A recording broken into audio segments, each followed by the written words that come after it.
नमस्कार दोस्तों, एक बार फिर से स्वागत है आपके अपने चैनल न्यू कृति बुटीक में। दोस्तों, आज की इस वीडियो में हम सीखेंगे पैंट प्लाजो की कटिंग के बारे में।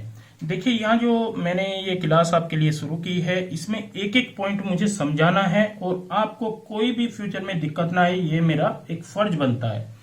तो यहाँ पे सबसे पहले हम नाप जानेंगे।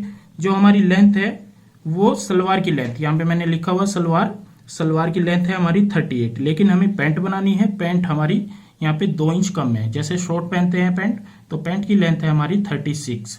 अब आप सोचोगे कि यहाँ पे मैंने सलवार का भी नाप क्यों लिखा हुआ है। ये इसलिए लिखा हुआ है क्योंकि जो आसन का फार्मूला होता है, जो आसन निकालने का फार्मूला होता है, वो फुल लेंथ के हिसाब से निकाला जाता है, ना कि शॉर्ट लेंथ के हिसाब से। अगर हम शॉर्ट लेंथ के हिसाब से फार्मूला निकालेंगे तो आसन हमारा छोटा हो जाएगा। इसलिए जो भी आपकी फुल लेंथ हो सलवार की, उस हिसाब से आपने आसन का फार्मूला निकालना होता है। जो पैंट है वो एंकल लेंथ भी चलती है, थोड़ी शॉर्ट भी चलती है और काफी शॉर्ट भी चल जाती है।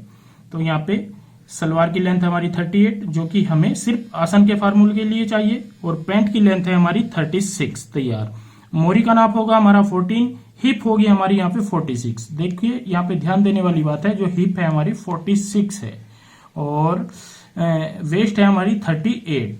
तो आज इस नाप के अकॉर्डिंग हम कटिंग सिखाने वाले हैं आपको। तो यहाँ पे दोस्तों, ये हमने बिछाया हुआ है कपड़ा। जो कपड़ा बिछाने का तरीका होता है, यहाँ पे जो कन्नी वाला पार्ट रखते हैं, ये अपनी साइड रखते हैं। तो दोस्तों, आज की इस वीडियो में हम पैंट प्लाजो के बारे में सीखने वाले हैं, किस तरीके से कटिंग की जाती है। एक एक पॉइंट के बारे में हम समझेंगे। तो दोस्तों, जैसे ये ऑनलाइन क्लास है, इसमें आपको कुछ पैसे पेड तो जरूर करने पड़ते हैं, लेकिन उसका आपको बेनिफिट भी बहुत ज्यादा मिलेगा। तो आइए सीखते हैं, फिर उसी पॉइंट पे आते हैं। सबसे पहले कपड़ा बिछाना सीखेंगे और उसके बाद सीखेंगे कटिंग कैसे करते हैं। तो दोस्तों, जो कपड़ा बिछाने का तरीका होता है, एक साइड से हमने जितना भी आपके पास कपड़ा है, 2, सवा 2, 2.5 मीटर जितना भी होता है, इस तरीके से बिछाते हैं। अपनी साइड रखते हैं यहाँ पे कन्नी ऐसे, क्योंकि पहले हमें फ्रंट कटिंग करना है, उसके बाद करनी है बैक साइड। तो यहाँ पे सबसे पहले हम फ्रंट के लिए ऐसे बिछाते हैं। एक हमें सीधा स्केल चाहिए फुटा, और एक हमें सेफ फट्टी चाहिए। सेफ देने के लिए ये वाली फट्टी चाहिए होती है पैंट में, जब हम पैंट में कोई पैंट कटिंग करते हैं। तो यहाँ पे सबसे पहले हम ऊपर की साइड एक सीधा निशान लगाएंगे इस तरीके से। इसके बाद हम यहाँ पे देखिए, इंची टेप आधा इंच ऊपर की साइड निकाल लेते हैं, और यहाँ पे पहला निशान जो होगा हमारा आसन का होगा। तो आसन कैसे निकालते हैं, सबसे पहले मैं आपको बता देता हूं। जितना हमारा सलवार की लेंथ होती है, जैसे 38 है, 38 को हम चौथा भाग करेंगे, तो ये हो जाएगा हमारा 9.5 इंच प्लस 1 इंच, तो ये हो जाएगा हमारा 10.5 इंच। तो हम यहाँ पे 10.5 इंच आसन रखेंगे। ये बिल्कुल फिक्स आएगा, कोई भी दिक्कत नहीं आएगी, ना ये बड़ा होगा ना छोटा होगा। अगर आप इस तरीके से कटिंग करते हैं तो आपको कोई भी प्रॉब्लम नहीं आएगी। तो यहाँ पे हमने रखा है 10.5 इंच। घुटना रखेंगे यहाँ पे 17.5 इंच तक। 17.5 से 18 पे घुटना होता है, और लेंथ होगी हमारी यहाँ पे 36 तैयार। और नीचे की साइड 2 से 2.5 इंच का फोल्ड लगाएंगे। तो नीचे से ही लेके चलेंगे, यहाँ पे सीधा निशान करेंगे, ऐसे सीधे निशान लगा लेते हैं इस तरीके से।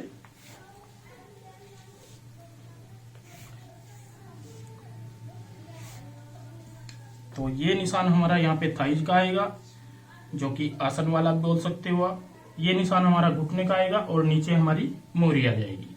तो सभी निशान हमने यहाँ पे कंप्लीट किए हैं, और इस साइड में हम एक सीधा निशान लगा लेते हैं। ये सीधा निशान मैं इसलिए लगा रहा हूं ताकि आपको अच्छे से यहाँ पे समझा सकूं। ये हमने सीधा निशान लगा दिया है।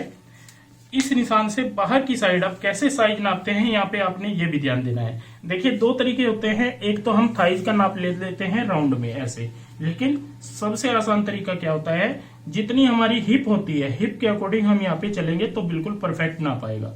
तो पहला निशान जो होगा हमारा, जैसे हमारी 46 हिप है यहाँ पे, इसका चौथा भाग करेंगे तो पहला निशान लगाएंगे, तो ये हो जाएगा हमारा 11.5 इंच। पहला निशान यहाँ पे 11.5 इंच पे, ध्यान रखें, 11.5 पे 46 का चौथा भाग। इसके बाद हमें लूजिंग देनी होती है। देखिए, कई लोग फिटिंग वाले डालते हैं तो आपने 1 इंच की लूजिंग देनी है, थोड़ा लूज डालते हैं तो 1.5 इंच की यहाँ पे लूजिंग देनी है। ये वाली मैंने यहाँ पे 1.5 इंच की लूजिंग दी है। इसके बाद हम आगे की साइड 2.25 इंच पे निशान लगाएंगे। तो ये जो साइज आएगा हमारा यहाँ पे 15.25 इंच आ रहा है, 15 से 15.5 तक यहाँ पे तैयार आएगा इस तरीके से, जो कि बिल्कुल परफेक्ट होगा। इसमें आपको कोई छेड़ने की जरूरत नहीं है, ना कोई आपको बिल्कुल भी यहाँ पे फिटिंग में प्रॉब्लम आएगी। अब जो ये वाला निशान लगाया हमने बीच वाला, इसको हम यहाँ पे सीधा कर देंगे ऐसे, और यहाँ पे डालेंगे गोलाई। ये हमारी यहाँ पे गोलाई आ जाएगी। इसके बाद हम सीधे नीचे वाले पॉइंट पे आएंगे। कैसे, यहाँ पे हमें निशान कैसे लगाने होते हैं ये भी आपने ध्यान रखना है। तो मोरी का निशान कैसे लगाते हैं, कई बार हम क्या करते हैं, यहाँ से इस तरीके से सीधा निशान लगा लेते हैं, जो कि बिल्कुल गलत है। हमें क्या करना होगा, जितना हमारा यहाँ पे ऊपर का साइज आता है, यहाँ पे जैसे 15.25 है, तो हम यहाँ पे भी 15.25 इंच पे निशान लगा लेंगे, और एक निशान इस पे हाफ पे लगाएंगे, यहाँ पे इस तरीके से। जितना भी 15.25 का हाफ होता है, तकरीबन 8 से 7.25 इंच हो जाए, 7.5 से 1 पॉइंट ज्यादा होगा, तो हम यहाँ पे ऐसे निशान लगा लेंगे, और इसी तरीके से हम यहाँ पे लगाएंगे। अब हम सबसे पहले इन निशानों को, जो सेंटर के निशान होते हैं, इनको आपस में ऐसे मैच करते हैं। ये निशान हमने सेंटर का लगा लिया है। इससे हमें पूरा प्रॉपर आइडिया हो जाएगा कि मोरी का नाप हमें कैसे लेना होता है। अब जितना भी हमारा मोरी का नाप होता है, जैसे हमारा मोरी का नाप है 14 इंच, तो इसका हाफ हिस्सा होगा हमारा 7 इंच। 7 इंच का 3.5 भाग इधर लेंगे, 3.5, और 3.5 हम इधर लेंगे। तो यहाँ पे हमारी मोरी का अगर फिक्स नाप आता है, तो ये बिल्कुल प्रॉपर सेट आएगा।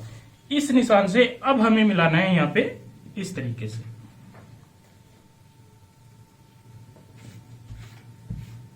ये देखिए, इस तरीके से आपने यहाँ पे मिलाना है, जो कि परफेक्ट नाप आएगा यहाँ पे ऐसे। और इसको पलटते हुए हमें लगाना है दूसरी साइड में निशान ऐसे, और यहाँ पे हम हल्की सी डालेंगे गोलाई। तो ये देखिए, हमने यहाँ पे निशान अपने कंप्लीट कर लिए हैं। इनमें कोई भी आपको दिक्कत नहीं आएगी। पूरा का पूरा फ्रंट का निशान हमने लगा लिया है।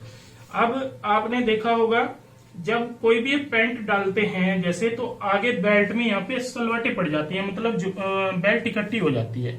तो उसके लिए हमें यहाँ पे ऊपर से तकरीबन आधा से 1.25 इंच इस तरीके से डाउन करते हुए एक निशान लगाना है ऐसे। अब आप सोच रहे होंगे इससे आसन छोटा हो जाएगा, तो ये बिल्कुल गलत है। आसन बिल्कुल भी आपका छोटा नहीं होगा। आसन बढ़ाने का मैं आपको तरीका बताऊंगा, क्योंकि आसन अगर बढ़ाते हैं तो बैक साइड का बढ़ाया जाता है, ना कि फ्रंट का। क्योंकि हिप भारी होगी तो बैक साइड में ही हमें आसन की जरूरत पड़ती है बड़े की, फ्रंट में हमें आसन की जरूरत नहीं पड़ती। तो दोस्तों, पूरा फ्रंट के निशान लगाने के बाद अब हमें एक चीज का यहाँ पे ध्यान देना है, जो हमारी कमर है वो हमारी यहाँ पे फिक्स आ रही है, कोई दिक्कत तो नहीं है। तो सबसे पहले हम यहाँ पे एक निशान लगा लेंगे 4 से 4.5 इंच का प्लेट के लिए। जो डट डालते हैं, इसकी चौड़ाई रखेंगे यहाँ पे 1.5 इंच। तो मैं थोड़ा सा आपको समझा दूं, यहाँ पे 1.5 इंच तो हमने ये ले लिया है, आधा इंच हमारा यहाँ पे आएगा मार्जिन, और आधा इंच हमारा यहाँ पे जाएगा। तो 1.5 और 1 2.5 इंच हमारा यहाँ पे एक तरीके से समझाने के लिए मैं आपको बता देता हूँ। 2.5 इंच हम यहाँ पे कम कर लेते हैं। और यहाँ से जब हम साइज देखेंगे तो ये देखिए हमारा 9.5 इंच आ रहा है, मतलब 9.5 इंच अगर ये हमारा आएगा तो 38 के हिसाब से बिल्कुल फिक्स आएगा। एक पॉइंट का भी आपको कम ज्यादा करने की जरूरत नहीं है, सिर्फ आपने प्लेट डालनी है और आधा इंच दोनों साइड मार्जिन लेना है। अगर आपकी कमर थोड़ी ज्यादा हो तो आप इस साइड से थोड़ा सा बढ़ा सकते हैं, कोई भी दिक्कत नहीं आएगी अगर आप इस तरीके से बढ़ाते हो। तो देखिए, पूरा पीस मैंने यहाँ पे फ्रंट का आपको एक तरीके से रख के दिखाया है। अब करते हैं कटिंग। सबसे पहले हम ऊपर की साइड कटिंग करेंगे, और यहाँ पे आसन वाले पार्ट पे कटिंग करेंगे, फिर हम इस साइड से कटिंग कर लेंगे।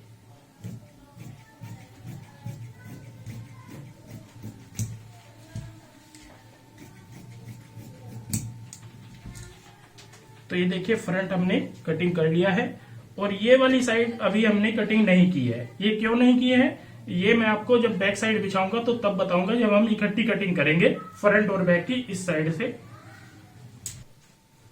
तो ये देखिए दोस्तों, हमने बैक साइड के लिए यहाँ पे सेम उसी तरीके से कपड़ा बिछाया है जैसे हमने फ्रंट का बिछाया था, वैसे ही हमने बैक साइड के लिए यहाँ पे कपड़ा सेट कर लिया है। अब हम यहाँ पे ऊपर की साइड यहाँ पे फ्रंट बिछाएंगे। देखिए इस साइड को मैंने क्यों नहीं कटिंग किया था, अब हमें सिर्फ यहाँ पे कन्नी पकड़नी है और कन्नी से कन्नी को आपस में ऐसे जोड़ लेना है। तो मेरा कहने का मतलब है ये बिल्कुल सीधा बिछ जाएगा। अगर हम इसको कटिंग कर देते तो फिर हमें यहाँ पे नापना पड़ता, कभी ये इधर ना आ जाए या इधर ना चला जाए। और सही तरीका यही होता है कि आप फ्रंट और बैक इस साइड के इकट्ठी कटिंग करें तो आपको कोई भी प्रॉब्लम नहीं आएगी। अब ये हमने बिल्कुल बिछा लिया है अच्छे से सेट करते हुए और कोई भी दिक्कत नहीं आएगी। सबसे पहला निशान हम यहाँ पे लगाएंगे सीधा, फिर दूसरा निशान घुटने वाला लगाएंगे, फिर तीसरा निशान हम यहाँ पे मोरी वाले पार्ट पे लगाएंगे।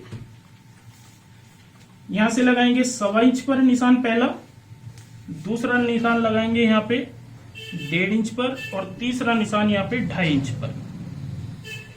एक चीज मैं आपको बता दूं, जैसे हिप अगर और ज्यादा हैवी होती है मतलब 50 या 52, तो हम इससे 2.5 से 3 इंच भी बैक साइड को बढ़ाना होता है। ये भी आपने यहाँ पे ध्यान रखना है। और यहाँ से जो हमारा आसन है फ्रंट का, यहाँ से इस तरीके से हल्का सा क्रॉस करते हुए ऐसे यहाँ पे डाल देंगे गोलाई।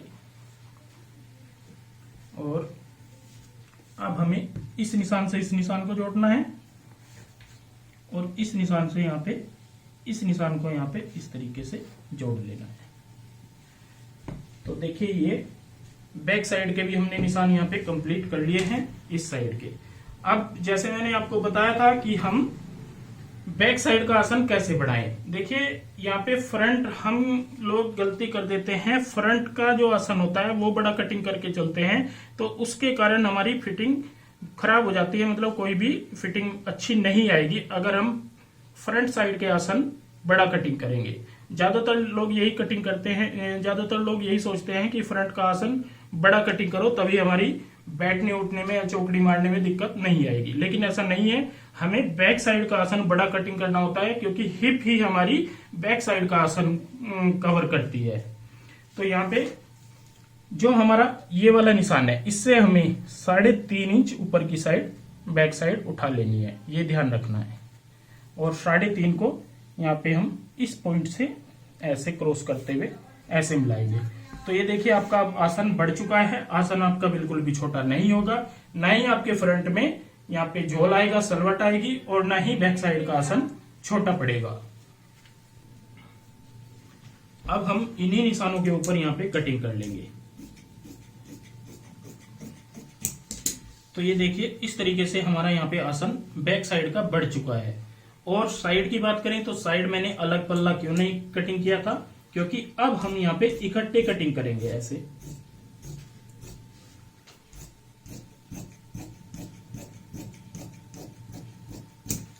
तो इस तरीके से अगर हम यहाँ पे इकट्ठी कटिंग करते हैं, एक तो प्रॉपर बराबर कटिंग आएगी, फिर दूसरी बात क्या होगी कि यहाँ पे हमारी जो फ्रंट है वो आगे पीछे नहीं खिसकेगा, मतलब जो तार है हमारी बिल्कुल सीधी तार रहेंगी, कोई भी आगे पीछे की तार नहीं होगी, मतलब धागा जो होगा वो सीधा रहेगा, स्ट्रेट। तो यहाँ पे इन्हीं निशानों के ऊपर अब कटिंग कर लेते हैं।